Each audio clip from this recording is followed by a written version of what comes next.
আরিয়ানের কাছে রিজেক্ট হয়ে মিশকার সাথে হাত মেলালো সোনা। হ্যাঁ বন্ধুরা, আমরা এমনটাই দেখতে পাবো অনুরাগের ছোঁয়া ধারাবাহিকের আজকের পর্বে। ক্রিসের কথা শুনে রূপা আরিয়ানকে এসে জিজ্ঞেস করে কি হয়েছে। তখন আরিয়ান একটা রোজ বার করে রূপার সামনে ধরে। আড়ালে দাঁড়িয়ে সবটাই দেখতে পাচ্ছিল সোনা। এদিকে আরিয়ানের হাতে ফুলটা দেখে রূপা বলে, তুই কি প্রপোজ করছিস? মানে সিরিয়াসলি? তোর মাথাটা খারাপ হয়ে গেছে মনে হচ্ছে।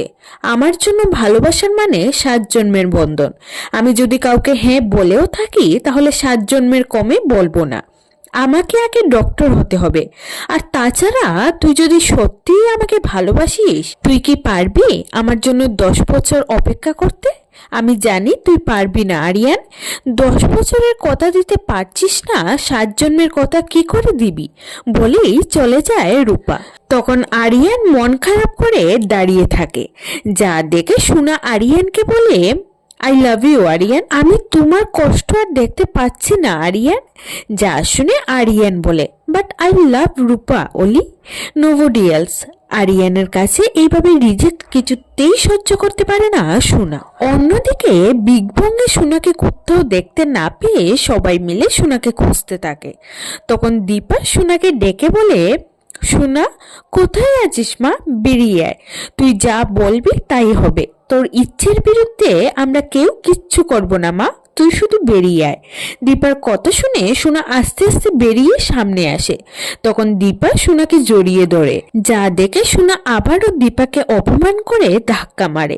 এসবটা দেখে রূপা সোনাকে চড় মেরে বলে, তুমি কোন সাহসে মাকে ধাক্কা মেরেছ? এই তো মা মরতে মরতে বেঁচেছে, তাও তুমি মাকে ধাক্কা মারছো? আমি মুখ বন্ধ করে এতদিন তোমার এই ব্যবহার সহ্য করেছি, তখন আমি দেখতে পেতাম না, কিন্তু এখন আমি মায়ের সাথে কোনো অসভ্যতামও সহ্য করব না। তখন সূর্য সোনাকে বলে দীপার কাছে গিয়ে ক্ষমা চাইতে, কিন্তু সোনা সূর্যের কথা না শুনে চারুকে নিয়ে বাড়ি ফিরে যায়। বাড়ি গিয়ে সোনা পুরনো কথা ভেবে ভেবে কাঁদছিল। তখন মিশকা সোনাকে ফোন করে বলে, ভালোই ছিল অলি বাবা মায়ের সাথে, বাকিরা এসে সব কেমন যেন এলোমেলো করে দিল।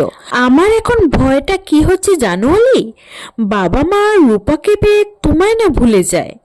আমার কাছে একটা উপায় আছে অলি, যাতে তোমার মা তোমার বাবার কাছে কোনোদিনও আসতে না পারে। আমি বাইরে আছি অলি, তুমি এসো। আমি তোমাকে এমন কিছু একটা দেব, তুমি যা চাইবে তাই হবে। মিশকার কথা শুনে ছুটে বাইরে চলে যায়।